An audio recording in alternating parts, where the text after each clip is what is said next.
This episode is brought to you by Adaptive, the software for builders that automates draws, budgets, and bookkeeping with AI. For over a year now, I've been partnered with Adaptive, and they've just been an amazing game changer in terms of efficiency in our time and all our bookkeeping. From the time we get an invoice, we import it into their system. The AI codes it, cost codes it, job codes it. All we have to do is review it, pass it through the people internally in the office, all digitally, and then it gets approved and paid all via ACH. It's becoming extremely fast and saving us countless hours a day and a week. When it comes to draws, all of our budgets now are set in Adaptive as well. So now when we cost code against the draws, we can do our change orders, and then with a click of a button, we can submit these draws to our title companies or to our homeowners for faster payment. If you're looking to save time, and if you're looking to be accurate, I highly recommend Adaptive. Additionally, if you'd like to listen to one of their founders share the story of Adaptive, you can listen to episode number 15 on the Curious Builder Podcast. Today on the Curious Builder Podcast, we had Caleb MacDonald from Canada near Toronto, and we had reconnected. We met a year and a half ago, and it was awesome to catch up with him, see how much his business is growing. I think the thing I appreciated the most was just really talking about how you prioritize your health and wellness and really balancing your family life along with your team's life.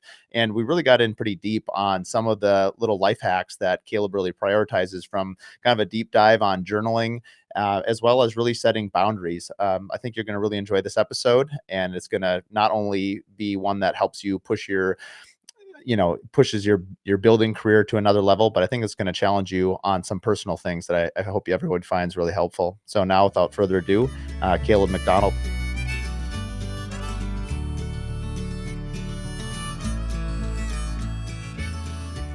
Welcome to the Curious Builder Podcast. I'm Mark Williams, your host. Today, I'm joined with Caleb MacDonald with KingsRidge Building Group out of Canada. Thanks for coming on, Caleb. Yeah, boy. Glad to be here. Yeah, buddy. I thought it would be fun to talk about how we first met. I can't believe it's been a year and a half since you and I were running the beaches of California at the Contractor Coalition. Anyway, you and I both were out at the Contractor Coalition at Huntington Beach. I think, what was it, the fall of 22? Yeah, 22. That sound right? And anyway, we didn't know each other beforehand, but we got up and we met in the lobby and went for a run. And you and I still text back and forth even to this day, because it was like 40-mile-an-hour wind, like 5:30 in the morning. Sand was blowing up off it into our eyes, and it was sort of like hailing. It was miserable. Yeah, I thought California, coming from Canada, I'm going to put my tank top on, my nice short shorts, and get a rip in. Met you in the lobby, and I was like, let's go. And you were definitely game. And then we both got met with the opposite of what we expected. It was like frigid. We're like shaking and running 5 miles up and down the sandy beach, but definitely made some memorable moments that we can reminisce on. It reminded me of the scene from Forrest Gump. Remember when Lieutenant Dan is up in the crow's nest in the hurricane? He's like, "You call this a storm?" It was so stupid to be running, but you and I just kept egging each other on. Well, I'm not quitting if you're not quitting. Yeah, exactly. I think if we didn't have each other, we were definitely going to the gym. Yeah. Oh, that's funny. Actually, speaking of which, because you and I kind of bonded over running. You're a much faster runner than I am. I'm just stupider than you. And but it's interesting. I feel like there's a stereotype with builders, right? Like, they're fat, lazy, hairy, flannel, beer drinking builders. And yet so many builders I meet are athletes, or you see them early in the morning before these, Builder 20 meetings, or in this case, the Contractor Coalition. And, people are getting their workouts in and doing their thing. And do you feel like that's a stereotype that needs to change, or do you think that stereotype is still real? It's just that the people that we end up meeting don't fit it. Yeah, I think you find your like-mindedness. Who's going to fly across the country, get up early in the morning? You're going to find who is. So yeah, the gym was packed the other day. We went in and didn't decide to go get pelted by sea salt. But you find who is like you, and you kind of get alongside those people and have greater connections and deeper relationships, because I do believe there are some beer-bellied people out there, but they're definitely not going after it in the same light or lens we are. Right. Well, I feel like in the day and age we're in as well, I feel like wellness and health and taking care of yourself is much more prevalent than it maybe ever has been. And not that people don't like to wind down and enjoy, however they want to enjoy their life. But I feel like more and more people, and maybe they're more quiet about it. I talk a lot about running just because it's a huge part of my life. And I think you and I will chat a little bit about, even life balance and work balance. I mean, I feel like if you don't equal out the other side, it's not sustainable, especially over, 20, 30, 40-year career. If you work all the time, you're going to burn out. Yeah, and that's kind of where I started prioritizing it. I did go through like a burnout season where you're like ramping to build, build, build, build, build, and then you're like, well, what am I going to give the team? I'm depleted. And that's where I started like time blocking my activities and Mhm. all of those sorts of things. Yeah, I mean, I was gonna save this for the end, but since we're on it now, we maybe we'll do the introduction to KingsRidge at the end. I mean, that's how you and I sort of have bonded, and you and I stay in touch kind of, "Hey, this is a race I'm signing up for, and I know you're big into hockey." Why don't you tell the audience a little bit, just briefly about yourself, but let's talk, or I guess let's start with how do you balance, owning a business, and how do you balance, kind of with the long goal in mind, and how have you navigated that in your career? Yeah, I think the number one ingredient for my setup is the best wife ever. Letting me go out at 9 o'clock or 6 in the morning. I have 4 kids, so life's busy. We're always moving and on to the next adventure, but time blocking it, saying like, hey, I prioritize, my mental health, my physical health, and my family time. So just working those in as like they were an important meeting, like being on this podcast, like it's time stamped, it's in my calendar. And I'm not playing 8 hours a day of hockey, which would be, a dream of mine, go pro, but Mhm. I am playing like 3, 4 times a week, and then I'm running 3, 4 times a week. And that just like gives me more energy to give back to my team and to pour back into the best version of myself. And I think that's, what you have to kind of navigate is what's bringing me energy, what's bringing me life, and what are the things that fill my cup up so that I have something to give to people when they come to me with problems or scenarios that you're not, looking for or happy to deal with. Now it sounds like, how long have you been building now, Caleb? This is our 18th year in business. Okay, so we're almost identical when we started then. So you were 2007, 2006, somewhere in there. Ho 2006. Okay. How have did you start that way? I mean, I feel like for me personally, I've got, 3 kids, I'm 43. I mean, I was always an active athlete, but I didn't really understand the balance early on in my career, and then I suppose it changed, once obviously, when you're single, it's pretty easy to navigate those things. Once Yeah, you get married, I feel like that and start having children, I feel like that's when the discipline really kicks in. Would you agree planning with that? takes a whole nother level. You Yeah. just see my wife's calendar that she sends me, and I just say, yes, where am I going next? Mhm. It's like a spreadsheet on steroids. Like we got 2 girls in competitive dance and then 2 boys in hockey, and their travel teams. And I'm playing hockey and on teams and running, and we're both into fitness. So it's definitely a mission. It was awesome being single, just crushing. I started at 18, crushing sun up, sundown, just long days, and you can handle that. And then you get married and you still have lots of bandwidth of time.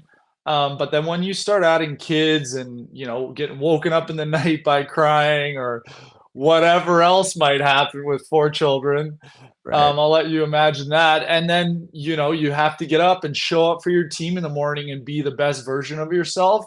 You really have to protect, Mhm. what you're putting yourself into and your diet, your health. I love like cold plunges and cold showers and just different challenges that don't only benefit you physically, but mentally, like in those hard times, how are you going to react when stuff hits the fan and people are like looking at you to be, the model of what needs to be said or done. And they're looking for guidance. Like, I got this problem, this client's doing that, or this sub trade didn't show up, or, we experience shortages or delays, especially with the clientele we serve. It's a very high level client that's expecting a 10 out of 10 performance all the time, which is not always obtainable. But I think the biggest goal is to have that at the forefront as this is our goal. We are going to do the best. We're going to tell the truth and we're going to show up on time. So if we do those things, we put our best foot forward and you're going to go have peaks and valleys. Like that's just life. Now, looking at your photo on your website, you had about 13 people on your team, and they look pretty young. And I know you've mentioned before that a number of them are maybe on hockey teams as well. Where I'm going with this question is how do you foster that sense of community and the things that's important to you, but also enable your team to also have that space to value the things that you value? And I say that with, I mean, obviously getting up really early, before the kids get up, I'm guessing is one of the things that you do, and For obviously a sure. nighttime deal. But, obviously in a lot of the trades, a lot of those early meetings are at 6:30 or 7 or 7:30. I know personally that doesn't work for my schedule. If I was a project manager, my life would be a lot different than being the owner of the company. And the people on my team actually don't have young kids. They're all, I would say, middle age, and their kids are grown up. So it's not really an issue that they have to deal with. But I imagine just looking at your team that you probably have many on your team that are either single, just getting married, have younger kids. How are you navigating and encouraging them to take the space and time that they need to, follow through on, protecting their mental health? Yeah, I think the big one we learned was we used to work like 6, 7 days a week, and now we're 5 days a week. We start at 7:30, we end at 5 on the job, and then usually we're at the shop at latest 5:30. So like time blocking those things so that some of our, guys with kids and they have kids in competitive sports, they'll leave early on a Thursday to go watch their kid and we give space for that. We like that. We want you to be healthy, active, join teams. Like I play hockey with a bunch of the guys that are in the office. There's 20 of us now total, and some of them are working remotely. Some are in, there's 10 of us just in the office, and then there's 10 guys meeting at the shop every day. So we have a yard with 10 acres, lots of storage, and all of us are at different levels of life. Like I'm now a little older than most of them. You got lots of guys. We just had a hockey game for our Christmas party. So we were going at it with each other. It's just so fun to see like guys in their 40s to guys in their, late teens just coming after you and getting back at you for not getting what they needed on time or giving them the job they wanted or whatever it may be. We had a good office exterior interior rivalry going, and I think that building that culture of mutual respect for each other is the greatest thing you can put your time and energy and into. So that's been definitely beneficial, and it varies. Like some guys aren't even in a relationship, so they have more time to spend and they just want to work, they just want to crush hours, and then other guys have other priorities of coaching their kids softball teams, and that's where they want to spend their time. So we don't have like you have to work 100 hours a week. It's like we need you to show up these 5 days. If you want to go a little earlier to make your kids events, by all means. It can't be every day, but we definitely leave more bandwidth than most companies for that. So two things on that. One is we're recording this here at the end of March. So you guys just had your Christmas party the last week of March.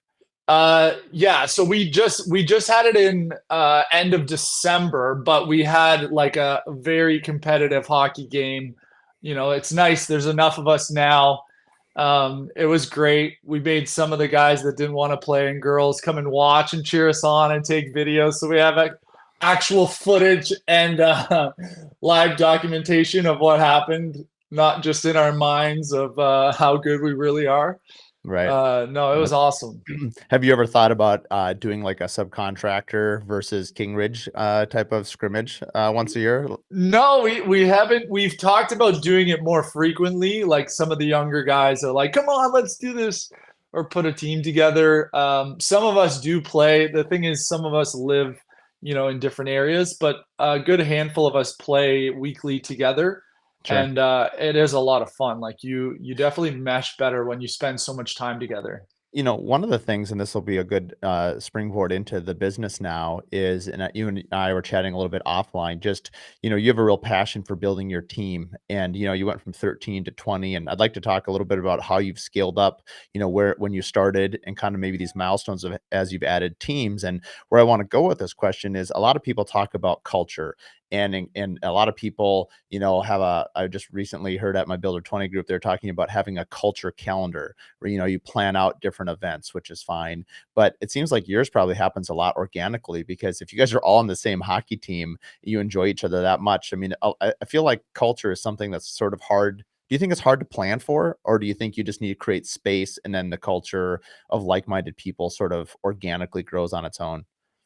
I think it's our remedy and mixture and recipe is a bit of both. So we do have planned things, like we have a pizza lunch that we do with all the guys, and then we have like a family. So you bring your family, your kids, and this past summer, so every summer we do it at the shop. We have 10 acres. We have bean bags, cornhole, frisbee toss. We were cracking. We have 10 acres, so we were cracking baseballs into the outfield, and the kids were grabbing them and bringing them back. We had an ice cream truck come. We had a big pig roast. So we create space with kind of landmark celebrations, kind of like what you would do with Christmas with your own family.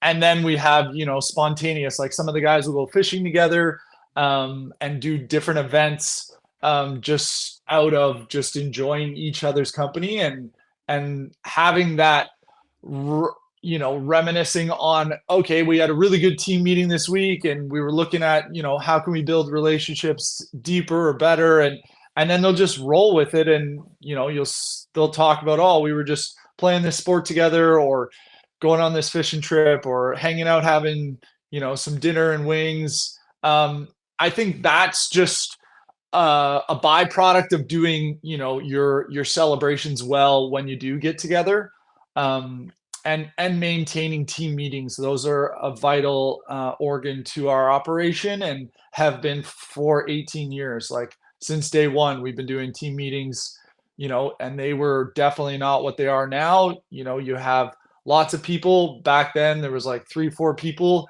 but I think that built me as a leader into something that I'm able to now transfer into leading more people.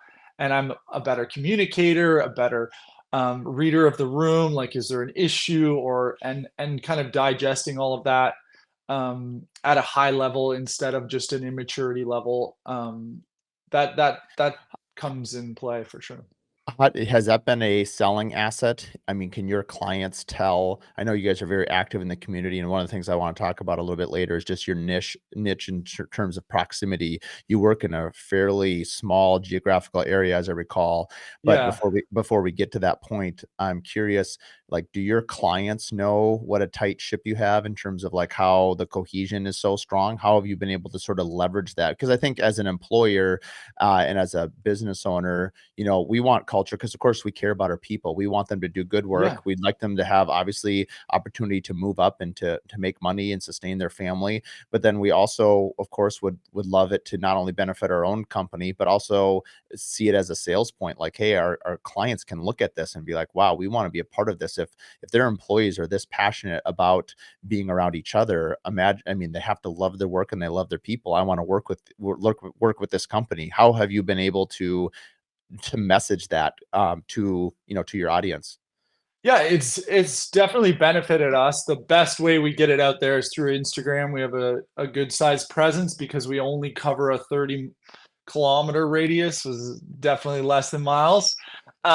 So we have a 30-minute radius that we service, and I would say our number one compliment is our team. Like on our Google reviews, on our like thank you letters from clients, is these guys were amazing, the nicest guys. Our painters, our plumbers, electricians, we've been using all of them for 5, 10, 15 years. Like our plumber we've been using for, my dad used to use him, like, so 20 plus years. We've been using him directly. So I think those relationships, and the guys, and then combining both in one does go a long way. And we bring people behind the scenes with Instagram. We'll do like, we're driving to the job and this is why we're doing it. And this is how we're doing it. And not just explaining, well, this is another living room and it looks amazing. Use KingsRidge. Here's the process. This is why it's clean. This is why we clean it. This is why we do this. And asking that question why and hearing back, okay, well, what questions are we getting from clients time and time again? We're going to answer those questions. I think a big part of it is people need to interact on social media and give us feedback and what we're doing well, what they want to see, and then we can bring that to the market and be successful in it. Are you empowering? I know you're mostly camera facing on your Instagram, and at least the stuff that I've seen, and kind of doing your tutorial job walkthroughs. How often are your people either posting to your stories or kind of posting their point of view? And how often are you gathering video from them? They send it to you, and then you modify and edit it, versus you going and handling all the first person, kind of direction of video. Yeah, like we have a designer that also does videos. My wife does some videos, and then we have some of our lead guys will show how a trim piece fits together. And then we'll just take more of the content from the client and then create, why we hangered this LVL this way, or why we used a steel beam instead of an LVL. Just our content in general. We do have a high level of output, for that. So we can't just use anyone's little pictures or cameras on our social media platform, but we definitely take that, and then we have, a list of things that we want to target because of the questions we're getting, or the emails, or the concerns, or the, why you did this way or that way, and what Mhm. are the pros and cons. Let's talk a little bit about your company now, just so people, we kind of did this interview backwards, but that was my choice. Walk us a little bit of, who you are and how you got into building. And I mean, you build new homes, you renovate, and the landscaping pool is a pretty unique aspect. I don't know too many builders that especially have the pool side of it. I interviewed another builder down in San Diego, Dagan Koffler, a couple months ago, and he had the three in service, but he didn't do pools the way you do. Let's talk a little bit about, the different, operations that you handle, and maybe some of the percentages, what percent you do of new home, what percent of remodel, and, are you handling all landscaping and pool work in-house? I'm kind of curious how it relates to your overall company structure. Yeah. So I would say the model is usually we have like 1 to 2 big customs going at a time, and then we'll have about 8 gut and redos. So that's like LVLs, kitchens, bathrooms upstairs, like full floors, trim. And then we'll have like 2 to 3 landscape projects that are pretty robust. So they have a cabana, fireplace, outdoor kitchen, a whole pool. I think from day one, I always had a yes mentality. Like, there's no mountain too big. I'm just going to find a way to run up it.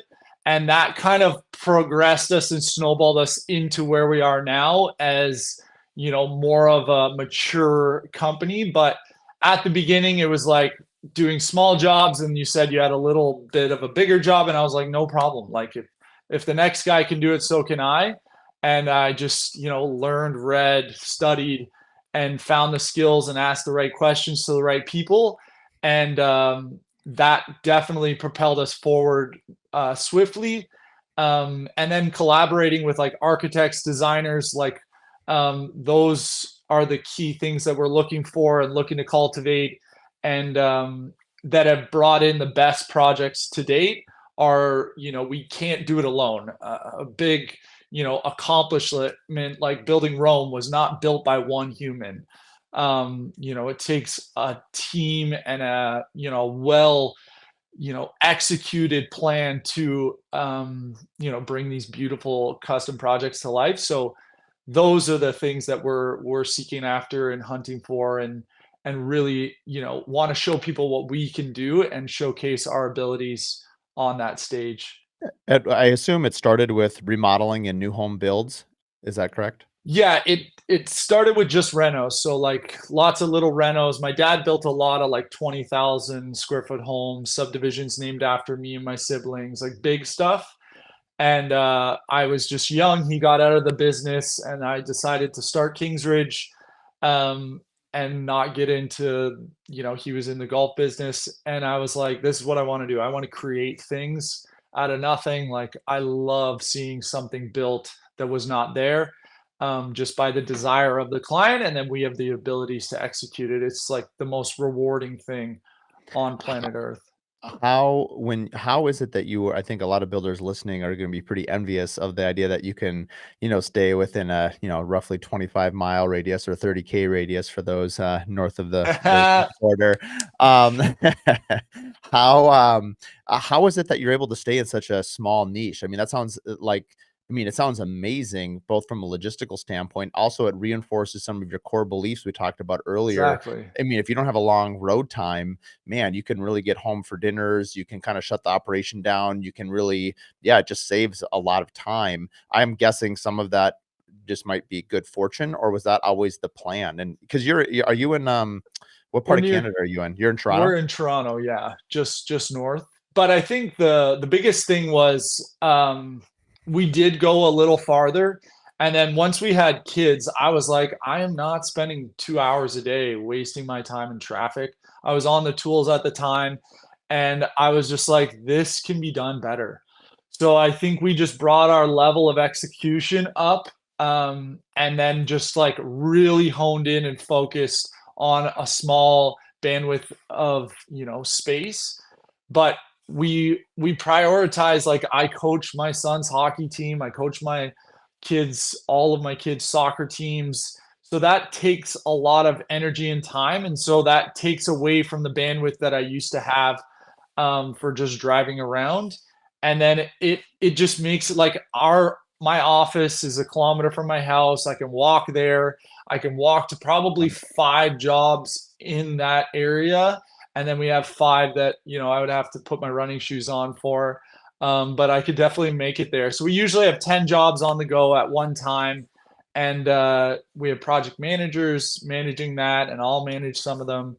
And we have a wicked working system that is, yeah, very dialed in. And we just say no. Like, if I say no to the far project, something better is going to come along, is our belief, and it's been successful so far. So I would assume that the area you're in is probably pretty high net worth, or it's a very lucrative area in terms of like the value of the jobs that you're doing are substantial, or I don't think, I assume if you were to give advice to other builders, I mean, you can't just decide you want to stay in a small area. I mean, I assume how much of it is fortune, and how, in terms of just being in the right place at the right time, and how much of it is like, hey, this is what I'm gonna do regardless of where yeah, I am. like if you live in like a farm town, it's definitely not going to work.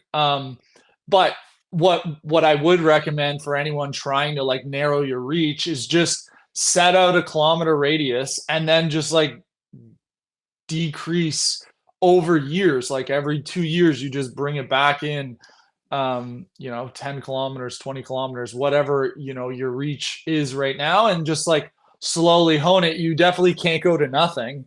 I'm not going to take projects that I can only walk to in a kilometer. But having that kind of goal, and then prioritizing it, like, we're advertising, we're heavily present. Our Instagram following is mainly just this area, so people really know who we are, what we're about, and really focused a lot of time and energy in home shows, advertising, being present in the community, sponsoring teams.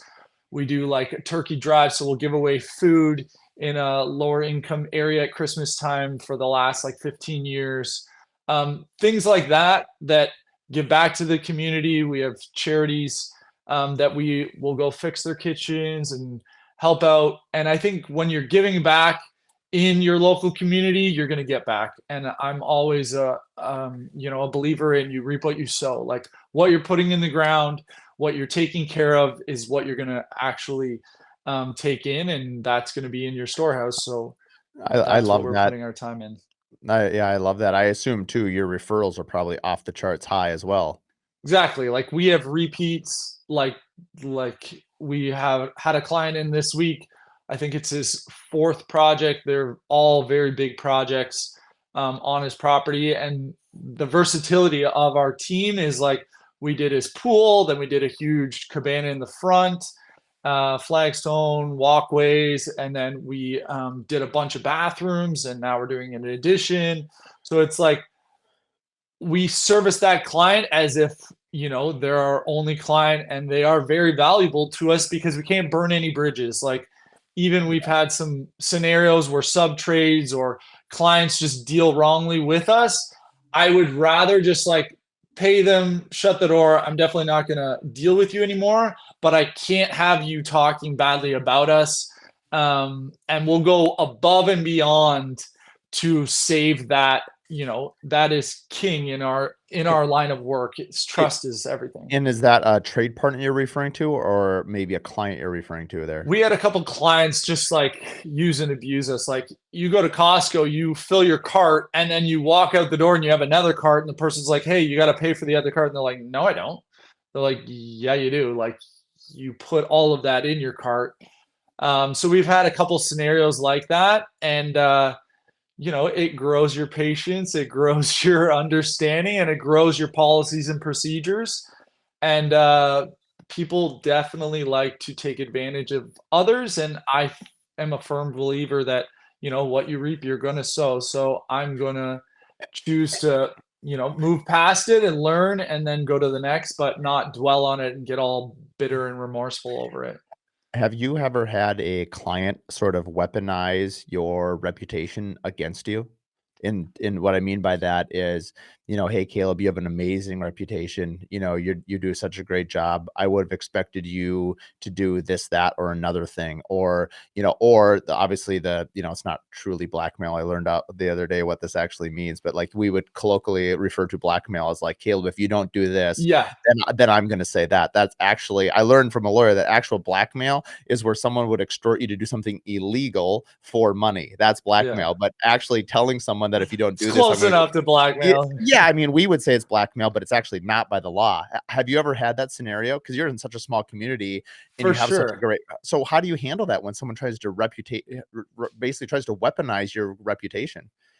Yeah, it's case by case basis, and I think I believe that you only get what you can take. So I believe, if I have 50 pounds on my back, I'm able to carry it. So whatever problem is coming at me, I believe that it's a lesson to be learned. So, we have our Tarion, which is our governing body of building in Canada and Ontario.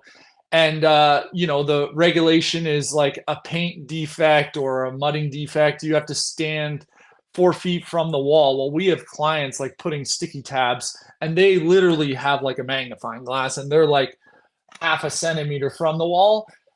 Those types of people, they have their own issues. I don't want to judge them. I don't know what their life experience has been, and I'm just going to deal with them the best that I know how, and then I'm going to try to move on to the next and pray that we get a better client experience. But those are going to happen. We live in a world where we're not perfect, they're not perfect, and we're coming together, and we are disrupting their lives. Like, we are blowing things up and tearing things out and making a mess, cleaning it up, and there's going to be obstacles in that. So I think it's all just chalked up to doing your best and then trying to, uphold that at the end of the I day. think I think what's hard about that particular topic is, as a conscientious person, that it like I care that I have a good reputation, but not for the sake of a good reputation. I care that I have a good reputation because I want to do the right thing. And I if that makes sense. And I Yeah. think what happens is like when people would act that way or sort of prey upon your good conscience, it's really toxic. And it's sort of, I'd like to think that I have a pretty strong mental fortitude. I mean, half the reason I work out and run and whatever, right, is to create that Yeah. balance, to deal with this kind of thing.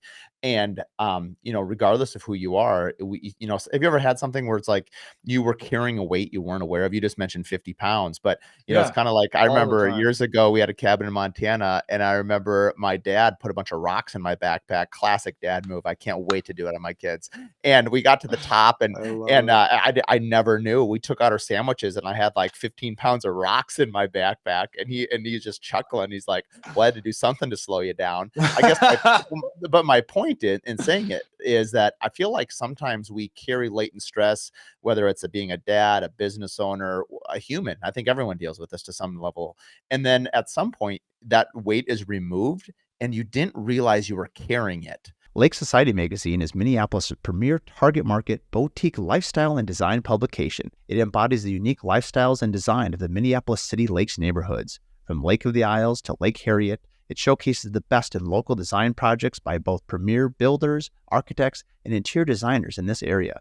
Lake Society Magazine has the look and feel of a national publication with glossy covers, high-end finishes.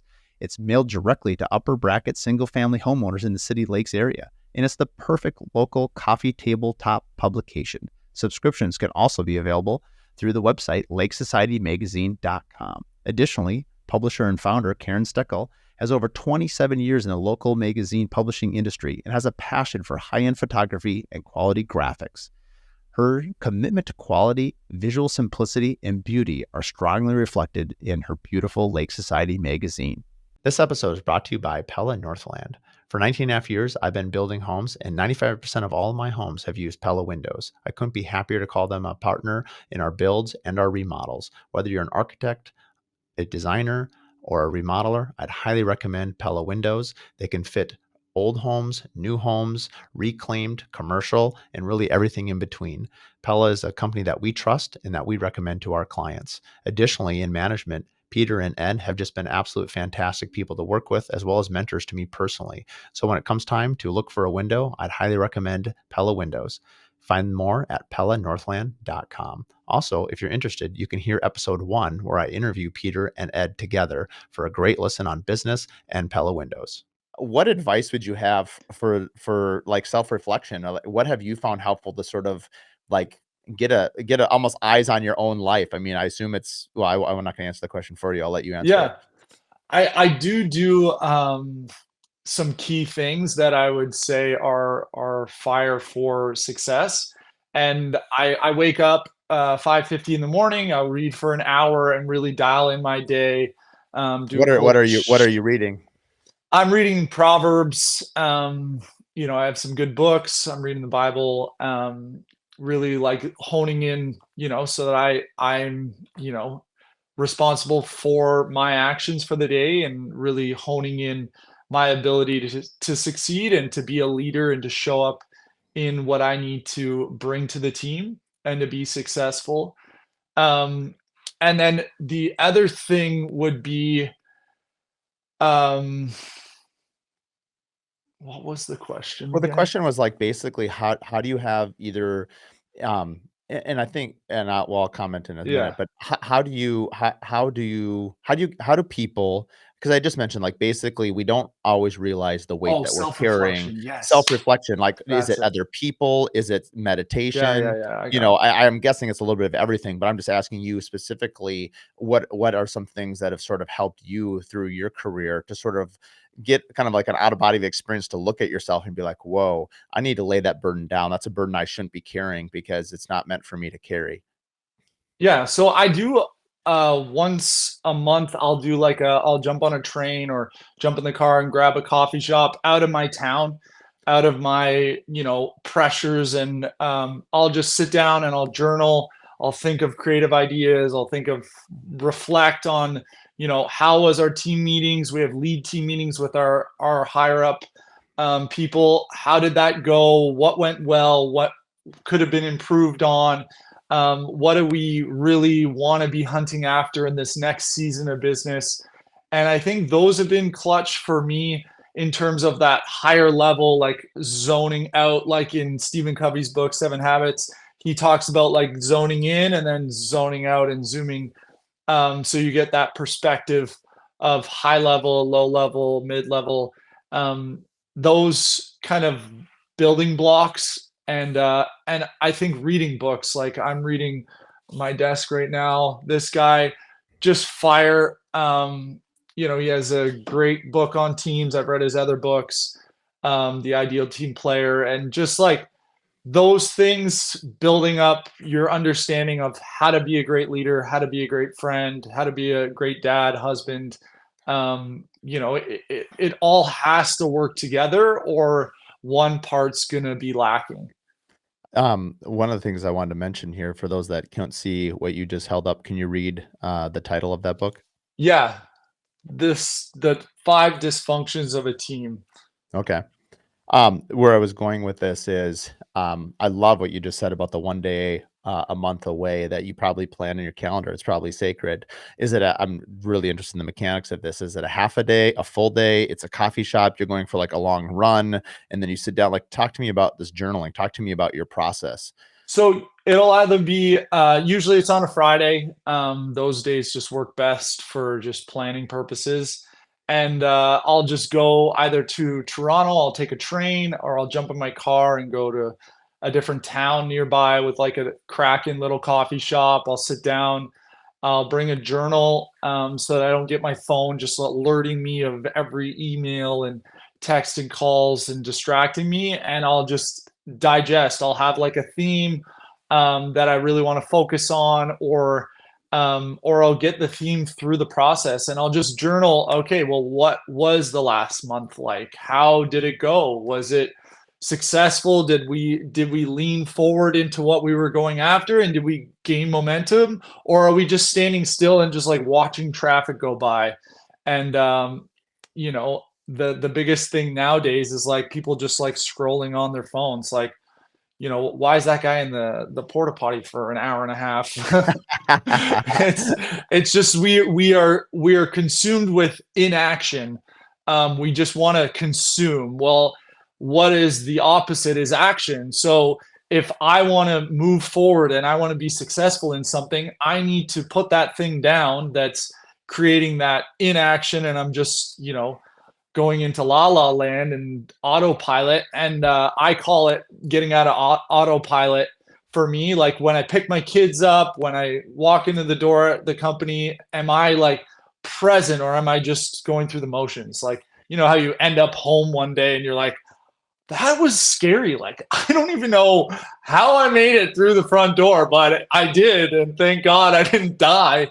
But we are so prone with all of the avenues of information to just like go into autopilot and check out. Like, one guy I follow, he's like, use your other hand to brush your teeth, and like simple little tricks and hacks, like have a cold shower. That will get you going in the morning. And like little things that I use to be the best version of what I can bring to the team. And Are you, out of curiosity, do you journal every day, or do you just journal once a month? And then my second question is, is this a handwritten journal, or are you typing this in? I do a bit of typing, but mainly handwritten, and I do journal every morning. So at 5:50 in the morning, I'm journaling, and then I usually do like half of, a page or a page in the morning, and then I'll digest the day, a half a page or a page at And night. I met someone the other day that would really encourage us to our group. We were in a networking group, and this individual has really promoted. How long have you been journaling like that? I've been journaling. So I was a youth pastor like when I was 18. So as long as I've had KingsRidge, and I've been journaling since then, a bit more frequently throughout the years, like babies took a little break on how frequently I was doing it, but I was still keeping it up. And then I actually have an alarm in my to-dos so that I do it every day. Are And you are you really, I'm finding this really interesting, so just kind of keep on going in on yeah, this one. yeah, So go for it. how often do you go back and actually look at your journals? And where I'm going with this, like oftentimes I would take notes, when I was younger at, let's say in church or whatever. And I found that I even just like note taking in school, church, whatever, like even now when I'm in groups, I love to take notes, but I almost never go back and read them. It's almost like the act of writing them is sort of cathartic and it helps you focus. Is that similar to journaling, or how often do you actually go back and review your journals? For sure. I definitely think the process of writing it out, and then I will look back on the next day and be like, okay, like I had one journal that literally said like, how can you show up and be the best version of yourself? How did you do it yesterday and the week before? So that really brings that cognitive awareness to, okay, how am I leading my team now? How do I want to be leading them in the future? And how do I get to that place of being the best leader I can be? and then my monthly sit downs where I'll go back and I'll look over. So all of my team meetings that I lead, I have notes for those and I date them, and then I'll scroll back and then I'll get ideas of like, oh, that was such a great message and I love that, aspect of integration and or whatever, excellence or hard work or however we talked about one of our core values. I'll circle back, especially like, being in business for many years, you have that cadence and then you get new people and they're like, well, I don't understand what you guys are all talking about or what you're all about. So then we have just had an influx of like 5 new people in the last year. So we've just been re-looping things that we've been training for years. But a lot of the people have no bandwidth or backstory on all of those principles that we are standing on and that, have been our success route thus far. If you were going to tell me, so I'll tell you what, we're going to do an experiment. I'll journal for 6 months and I'll start tomorrow. Give me, if I commit to what, 10 minutes, 15 minutes, what do I have to commit to? And how would you encourage me to treat it? Yeah, I would say 5-10 minutes is a perfect snapshot, but I would also pair it with like at least try to hit like 4 mornings and 4 nights, and then some days, you're just hitting one or the other. Okay, Because so and what are you talking about? So like, you're in the morning, you're just journaling with whatever's on your mind. Is it just like an outpouring of whatever's on your mind, and at the night is just recapping the day, or like give me some? recapping the day, and then looking at like, so, say you led a team meeting. Well, what about that team meeting was great or not great? And then digesting that. I think, we lean into what we're excited about, passionate about. That's what brings more energy into the room. And you want to bring that energy. So if I have a really good team meeting, I'll write out and then I'll have my pre notes and then I'll actually digest, okay, this team meeting I think was great because of this, this, and this. So I'll get in my car before I start driving to the office. I'll spend 2 minutes and I'll just be like, this was amazing because I gave space for this person to talk. And then they talked, and then we had a culmination of good ideas ping ponging around the room. And then it just makes for a more successful next team meeting because I've digested what went well, why it went well, and what can I do to propel it forward into the next meeting. So this journal, I am guessing it's either brown or black leather with a cool binding strap. Uh, Dude, it's pretty solid. oh yeah, that is solid. Wow, that is a big. That's a for those It's a not on our chunky YouTube chicken. channel. Yeah, that is a chunky It's chicken. 2 inches thick. It looks like a tomb from the Old Testament that was found in Yeah. a Dead Sea Scroll cave, in the Red Sea. Okay, yeah, that thing's a beast. Okay, I'll tell you So I what, have I lots of will. them full on my shelf in my office. Do you buy all the same journal style, or are they each They're a different? little different. This is a pretty one. I have not as pretty ones. Yeah, interesting. And I assume you find just the habit of doing it, regardless if it's just doing it. I assume it's a little bit like running. Whether you run 1 mile or Whether three you want miles, to or not, whether you feel just like it do or it. not, whether it's raining or not, just get after it. Like Yep. it's building that muscle, and then you might not see anything. The seeds in the ground, but watering it and taking care of it, you're gonna have something worthwhile.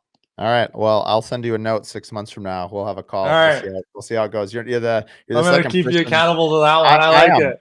I'm not a and, the reason I was asking so many questions is I am not a very self-reflective person. I think one of the reasons why I actually enjoy the podcast is I love to hear other people and sort of interact off of what you're saying. I have a lot of respect for people that can sort of, monologue or just have a topic and just talk about it without someone else. I sort of need a fencing partner, Yeah, someone to yeah. sort of spar with. And so, anyway, I feel like this would challenge a part of my personality that I'm not used to doing, which is, sort of solo reflective time. My wife, I'm not going to tell my wife. I think I'm just going to see until she notices and be like, what are you doing?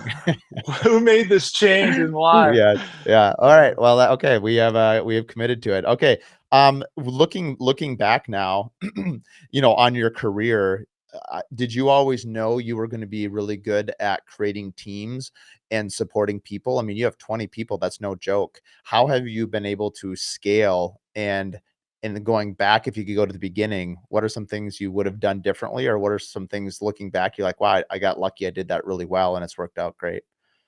Yeah, I think the biggest portion of it is just blessing. Like I got, handed a deck of cards and I made it work and shuffled them around. The big part is, putting a little bit of time into those things that aren't pressing and aren't urgent, like reading books and learning. I think the biggest thing looking back would be I was my own hindrance to my own success. I think that's your story in so many avenues of life. I didn't set the alarm, or I didn't read the book, and I didn't. And so I think, as telling someone else coming up, I would say have more I dids than I didn't. You're still going to have I didn't. I didn't do that, I'm sorry. And be very humble. I think one of our key ingredients here is, like, we have a round table for our leadership team. I'm not like it's my way or the highway. I like hiring people that know what they're doing, and then I give them the bandwidth to do it. Like, a big saying we use is like, I want you to get up the mountain in a reasonable amount of time. Like, I'm not sitting there with a time clock. I'm not an overbearing boss or person. I just want an excellent job done in a reasonable amount of time. And that's what I'm looking for out of all of the people on my team. So I think that actually helps bring more people on, because I'm willing to let them learn and grow and make mistakes and cultivate their own cadence and rhythm. Like, I'm not digesting your day. Okay, you went by these many jobs. What did you learn? What did you do? You have to be in the office longer or shorter. Or I don't see success that way. Like, creativity and greatness comes through space, and having a safe space to learn and grow and fall on your face and get back up. Like, all of us learned how to bike. It wasn't like our parents put us on a road bike and said, you're joining this race. Like, you're Right. 5 years old, get in there and get after it, and you better win. That's what so many employers do. And I think you're just going to fail. Like, you're going to create everyone else up for failure. We have, a training process where we bring people in. We don't put too much pressure on them right away. We let them kind of learn our way, process how the role looks, how it's going to work. And then we'll do, like, meetings, train them, and then put them out and see how they can fly. And there's definitely a day where it's race day, like it's go time. Because we, want to execute at that high level of quality and finish. So there's no room for slackers, I think, is the main thing. And there's just so many, aspects of a team that make it great or unsuccessful, and having that reflective time to digest what's working, what's not, and having that yes mentality of like, we can get through this and come over any obstacle. Hmm. How you'd mentioned you have four children. What ages are they? Right now they are 12. We have a boy 12, a girl 10, and a girl 7, and a boy 5. So I have And the best wife ever. And do you and do you think that in time that you think they'll, because you're a pretty young guy, do you think that you'll have space within the company that, or is that just too far away? I mean, that's still 10, 15 years away. What is your thoughts in terms of, it sounds like your dad, from what you said, retired before you started, which is similar to my journey. My parents were builders and designers, and I wanted nothing to do with building because it's what your parents did. They Yeah. retired. And then it was about 4 years later, I'm like, oh, maybe I should be a builder. And so I was just curious now, having that similar experience for yourself, what is your thoughts for kind of your family and the next step of KingsRidge, 15 years from now? I think the ultimate dream is I don't plan on ever retiring. I want to play a little bit more golf, and that's about it. But I want to live to 96. That's my goal. And and so I think the goal is to, ultimately, I think any parent's dream is to bring their kids along for the journey, spend time with them. Like, some of my greatest memories are jumping in the truck with my dad at 6 in the morning. He would wake me up. I didn't even know where I was going or what I was doing. I was cleaning garbage or whatever. But then we had a great lunch together, and he took me out after, and we hung out, and we had great times and stories in the drive there and back. And I think building that quality time for us to connect would be my heart's desire. But I have no, like, pressure for my kids. I don't want to put that on them that they have to be the CEO of a $100 million company that, we're going to build together. If you're passionate about it, brings you joy in life, then by all means, I want you on board. But if this doesn't pump your tires up, then I do not want that in my sphere. I want you to go after what's passionate and burning in your heart and go after it with all you have, no matter what it is. What's the significance of 96? Why 96? I don't know. One of my grandma's grandma lived to 96, and I was at that age where my grandma would bring me all the time, and my parents would be working or away, and so I saw her a lot. She was up there, and I was like, she lived on her own till then. She died, I think, late 96, or maybe she was 97. So she like lived on her own on a farm, crushed it, was a very hardworking human. And I learned a lot of things from her, my great grandma. And so I think that just became a goal because I was so young and like so influenced by her ability just to kick it to that age. So I figured it's a good goal. Yeah, no, I was just curious. It was very specific number, so I've never, I guess that's Anything not. over, Yeah, I'll take as a bonus. yeah. What did your parents? They still involved in terms of, does your dad like to come to the job site, and like how involved is your family in terms of just? I mean, I'm sure they're supportive, but They're definitely the best support, but they're not actually involved in KingsRidge and have never really been, just as like a mentoring voice.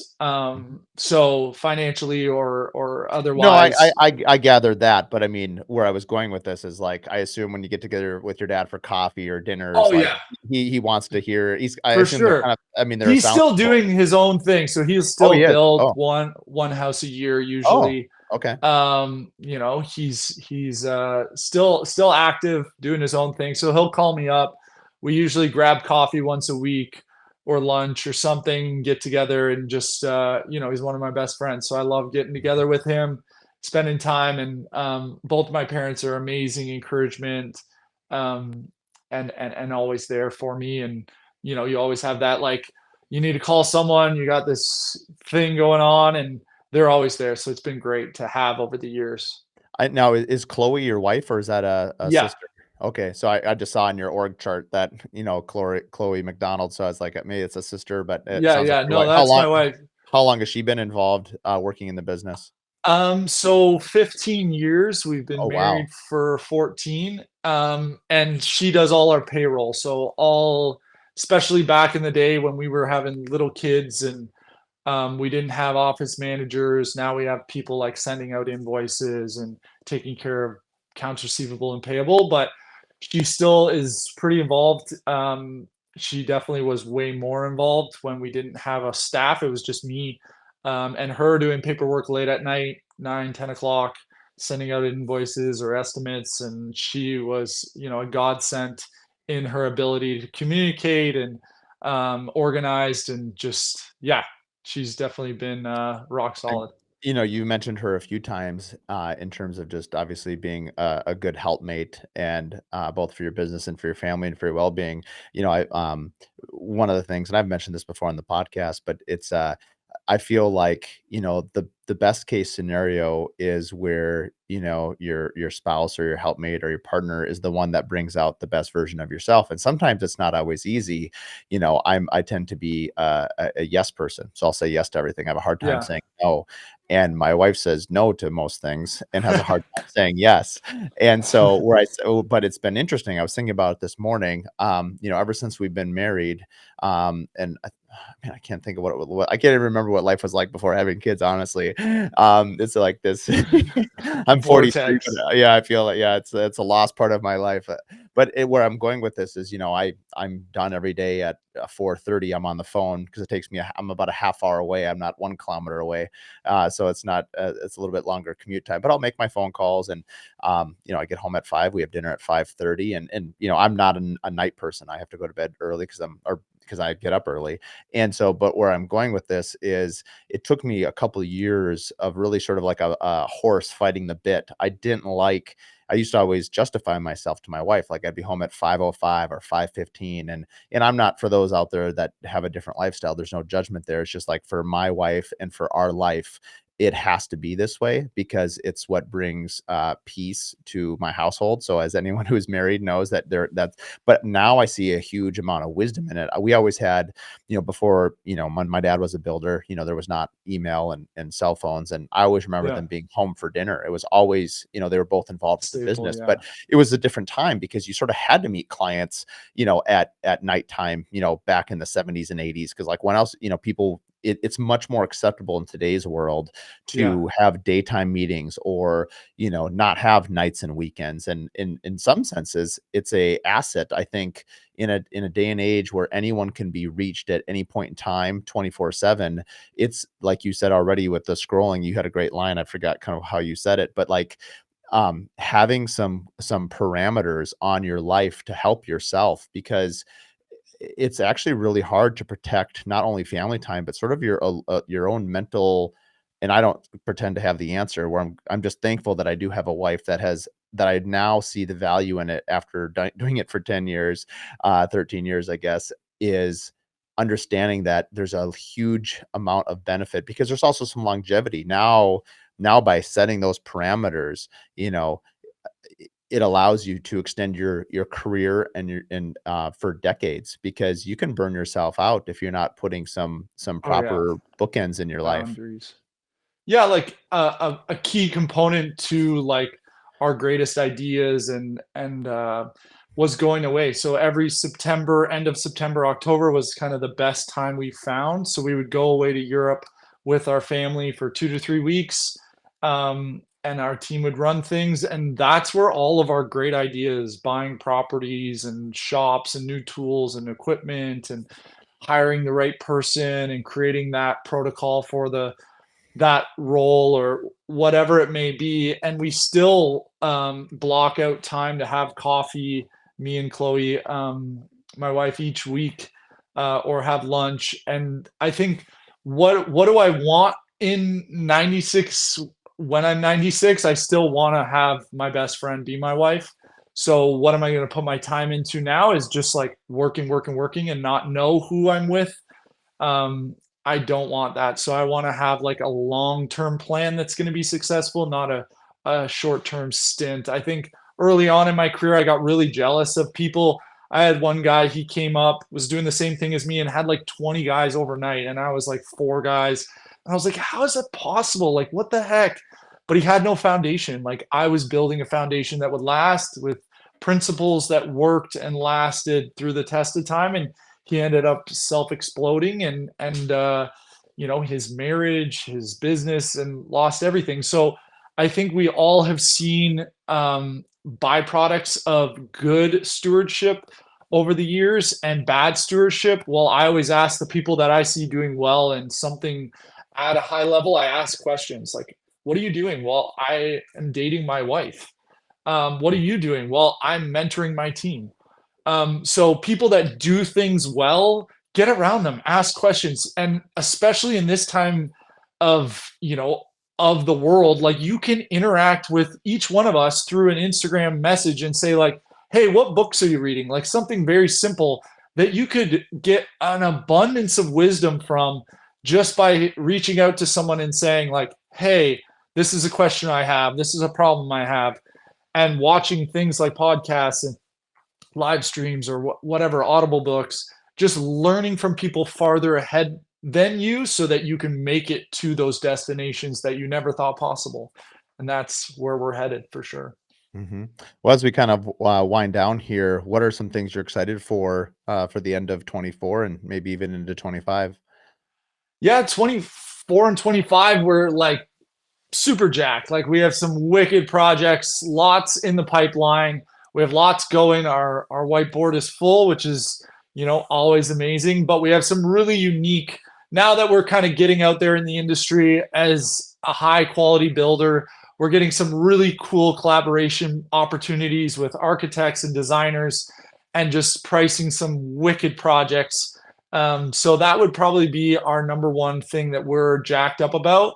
And so we're, onboarding the right people, and we just switched over to Builder Trend from Co-Construct and just getting the right processes in order to handle those really big projects. So it's something that we're passionate about and super excited because that's what we love best, like building big, unique projects that are not for everyone and are super complicated.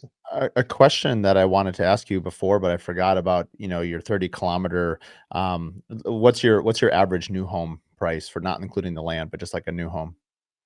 New home, we are anywhere. It all depends on like the lot Sure. location, but we're anywhere from like $300 to $1,200 a square foot. Mm. Okay. Oh yeah, that's a massive range. So basically anywhere from like, 1 million to 5 million, or is that about right? Yeah, Or higher? Okay. yeah. So where I'm going with this question is, let's say, mentioned you have these architects. And so let's say, how do you say no to a project that's 50 kilometers away, but is $10 million? And have you had stuff like that where it's a big project that seems pretty juicy and you've said no to? Oh, for Or sure. are there exceptions to the rule? Because as you build this dynamite brand, which you have over the last 20 years and beyond, how is it well known that you're gonna say no, or do people keep trying to bring you Yeah, we out definitely further? get those people like trying to pull us towards Toronto.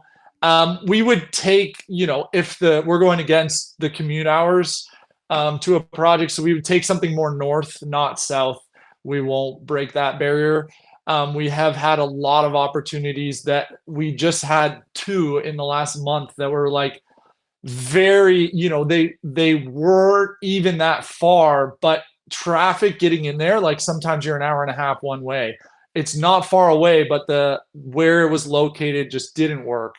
And so I think having your core values, they're posted on a huge billboard in our office. They're in our shop on a billboard that's like 10 feet by 8 feet. Like it's a banner that we all hold each other accountable. And if it's 35 minutes, then yeah, maybe we'll make an exception. But we're not gonna double our time, and we're going in a certain direction for a certain purpose, and it's for longevity, success, and collaborating with the right people that will. Because once you take a project way over here, well, then the other one's farther, and then the next one's farther. Whereas all of our word of mouth just popcorns in the same area, and you just are watering the soil where you want to be at. Yeah. Well, that's amazing. I appreciated our time getting to know each other, and I appreciate reconnecting today. And for those that are listening, what are some good places to reach out to you if they want to see your work? Yeah, so Instagram would be number one. We're definitely live and ready on there. And then we also have some stuff on YouTube, but Instagram would be where we would love for you to connect and reach out and yeah, see what we're up to. Perfect. All right. Well, we will have everything in the show notes, and I want to thank you again for coming on, Caleb, and hope to see you soon. You're not coming down to Minneapolis for Contractor Coalition, are you? No, no, Okay. but you'll definitely see me in the near future. We got to link Oh, up. okay. Let's do it. Thanks again for coming on, and thanks for joining us on the Curious Builder podcast. We're excited to announce that our first live event is now on sale on our website. On May 16th at 5 o'clock in the North House in Minneapolis, the Curious Builder is going to be hosting Brad Levitt, Nick Schiffer, Tyler Grace, and Morgan Molitor to a panel discussion about networking, marketing your brand and your business, and all things related to the Contractor Coalition, which is coming to Minneapolis on May 15th through May 19th. If you're looking at leveling up your business, I'd highly recommend attending. For those local here in Minnesota, it's right in your backyard. This would be an amazing time to network with some of the nation's best builders with the best building practices around. Join us for the Contractor Coalition, or if you just want to be there for one night and enjoy the networking and meet these superstars from around the country, again, that is going to be May 16th at 5 o'clock at the North House. Tickets can be bought at the contractorcoalitionsummit.com as well as the curiousbuilderpodcast.com. The Curious Builder is proud to announce that on our website, we now have a shop or a merch page. If you want to support the show, it really makes a big difference. A lot of people over the years have asked, how can we support your show? We really appreciate the content. So head to the curiousbuilderpodcast.com, go to the shop page, and right now the shirts will be on sale for pre-order until May 1st. It's the only time we're going to do it. So if you want your limited edition shirt, head there now, and we appreciate the support. Thanks for listening to the Curious Builder podcast. If you like what you listen to, please give us a 5-star rating and write us a review. It really means a lot. It's a great way for us to just understand what you like about the podcast and what we can keep doing. So like and review, and please share with your friends and family. Find out more at CuriousBuilderPodcast.com.